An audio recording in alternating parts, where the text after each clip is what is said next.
Okay, guys, today I wanted to go ahead and offer up my opinion of the Mckinatec MTA Universal Pistol Holster.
You guys forgive me, but I will be referencing to some notes every now and then just to hopefully not miss anything. But once again, we're talking about the Mckinatec particular model is the MTA. And this particular model he offers in 3 different light compatibilities. What this holster is, it's a universal holster based off of retention off of a light system. He originally had the Streamlight TLR option as well as the Surefire X300, and then most recently came out, or at the time of purchase, came out with one for the 7 series from Streamlight. I want to say I purchased mine roughly about 2 months after he released the 7 series, and leading me right into lead times. At least on his Instagram page, he states a 7 to 9 week lead time. I'm happy to let you guys know that it did not take that long. I don't remember. I think it was 3, but I'm gonna just say give or take 4 weeks is when mine showed up to me. What I want to do is kind of go over the pros, cons, and would I recommend this particular holster. I'm gonna actually go ahead and start off with the cons. All right, guys, for the first con, regardless of which pistol I use in this, it has a little bit of, for right-handed people, rocking motion to the left. Me personally, I'm okay with that. It's a universal holster. This is my first universal holster, but to make it compatible with so many different pistols, I'm okay with that.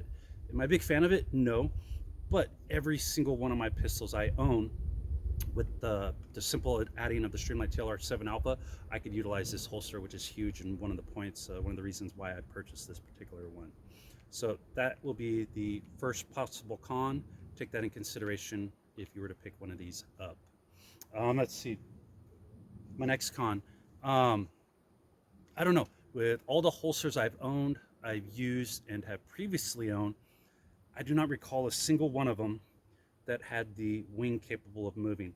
So I've never removed this actual top bolt to see if that is an elongated hole there to allow that capability, but it obviously is a oversized hole, if not elongated, and it allows the wing to move. For most of you, this might not be a big deal. I'm kind of OCD, whatever the heck you want to call it, where little things like that just drive me nuts. I like straight lines. I don't know. It drives me nuts. I want that sucker to be perfectly in line with the holster. Once again, it's just a weird thing I got. I've never seen it affect the use of the holster, the drawing capabilities for me. I've never seen it worked in any negative fashion, but it drives me nuts. Some of you might think, well, hey, there's a screw there, just go ahead and tighten it. As far as the retention, your light bearing pistols, the retention is always off of the light, so that actually works for the retention. So yes, I could tighten that to help stop that from being able to move so easily, but I like the retention it's at, which would then increase the retention, which I have tried, and I didn't care too much for it, to where I loosened it up to where it was at a retention level that I preferred, which has always allowed this to move. Now the biggest con for me, which is not a deal breaker though, is it's a freaking knuckle buster. Don't forget, I bought this roughly within 2 months of him releasing the MTA capable of the Streamlight 7 series. Now, I did not check this recently. I don't know if it's all 7 series. I hate the 7. I have the 7 Alpha on there, and every single one of my guns with the 7 Alpha on it works in this holster. But he might have already fixed this, I don't know. But mine, every time I would come in for the draw, the middle finger, like, man, I was just busting the hell out of my knuckle. I was thinking at first that hey, it's a new holster, maybe it's me, whatever the case might be. Still could have been me. I went, I think, roughly a month of using it, and then just one of my trips out, man, my knuckle was just sore. It was slightly bleeding. It just kind of broke the skin and everything. Not a serious injury or anything like that, but my knuckle was sore. I'm just beating the living hell out of myself. So it was in the beginning a straight up freaking knuckle buster.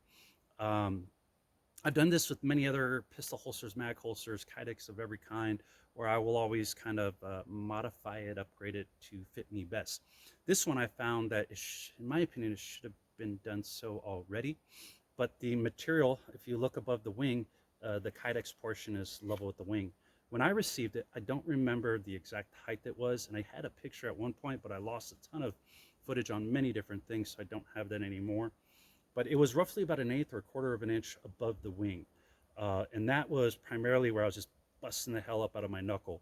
Looking at the wound on my knuckle at that time, it wasn't only just like directly on the top from hitting that, but it was also kind of off to the side. So I actually busted out my Dremel and files and everything, and I took this material down to where it was just level with the top of the wing, and I also took off some material over in this particular area over here. While I was taking some of the material off on this side, I did just go ahead and kind of smooth out the file up a little bit up this way as well. Now I don't have that issue anymore, and now I'm a much bigger fan. I was getting a little upset, but still a fan of this holster. Let's go ahead and jump into my pros. All right, for the pros, first and foremost, holy cow, extremely affordable in my opinion. If you only have ever bought holsters from a retail store, you may think this is a little expensive, but if you've been in the industries for a while and have purchased custom holsters before, I find this extremely affordable. The MTA line comes in at $75. Man, I find that extremely affordable. Mckinatec was the first one I was aware of that came out with a universal holster that affixed off of the light, as far as ones that I was interested in. I did not notice until after I purchased this one. Another company came out at around the same time with the same kind of style, to where it was universal for your pistol selection based off of the light, but holy cow, theirs is $140. Sticking on the price, with the Mckinatec MTA line, regardless of color you choose, still stinking $75.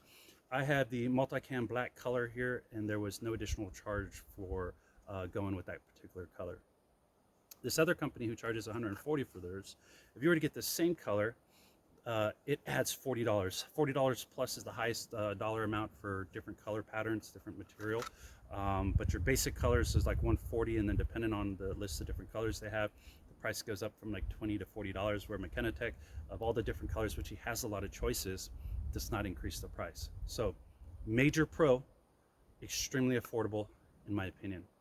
My second pro, dual hooks. I'm a huge fan of dual hooks. I've been EDC carrying, I think it's somewhere right around 20 years right now, and in multiple different states. I've used many different methods of attachment, and it took me a long time to realize with a lot of the other attachments, the holster would rock, which would then cause the pistol grip to also rock, to that stopped the consistency of the draw, and I would notice on occasion I would have issues with the draw. Funny thing though, you still have the rocking motion, which causes the same problem. But the holster for me with the double hooks does not move. Take that how you will. Let's see, that's the last pro. That covers all of them. So the cons could be pretty serious. The knuckle busting, if you're somebody who doesn't own any tools or doesn't want to, you want something to work for you right out of the box, that could be a deal breaker for you. If you're someone like me who doesn't mind, you know, just kind of upgrading, modding out to fit you best, uh, in my opinion, it's not that big of a deal. Now, maybe with that $140 one right out of the box, the thing would be perfect, and that's the reason for such the high price and everything. But leading me to, would I recommend this one? Yes, I would. I would totally recommend the MTA holster. I've never used any of his other holsters, um, but I would say it's for a certain type of individual. If you're new to firearms, um, he also has an outside the waistband one, and you only have one pistol or only just Glocks or just Smith & Wessons, no, I would not recommend this holster. I would buy a dedicated holster for that particular firearm to ensure the best fit and retention. Who I would recommend this holster to is um, people who are influencers. I don't like to use that word, but people like on social media, on different platforms, who utilize a ton of different firearms, because holy cow, purchasing holsters for every single one gets extremely expensive.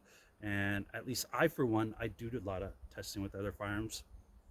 Uh, I like to get the most out of every outing. I want to get training. I want to be able to get the training from the draw, from the holster, the sight presentation, trigger squeeze, everything. I don't want to just come out with a freaking gun in my hand and just shoot. It's just not my style. So for those who have into influencing with on social media, plenty of different platforms, or I have a handful of different firearms. I have multiple different Glocks or Glock style pistols, and Smith & Wesson. Glock and Smith & Wesson are my two favorites, and I also have 6 Hour, which leads me to, I did not mention everything I've tried this with.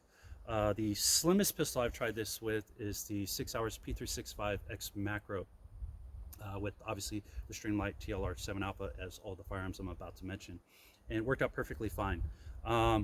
This Glock 19 Gen 3, Glock 45 Gen 5, a Glock 45 Gen 5 with Sev slide with a lot of exaggerated cuts, and a Trijicon RMR by itself, and also with the CGS Cube compensator.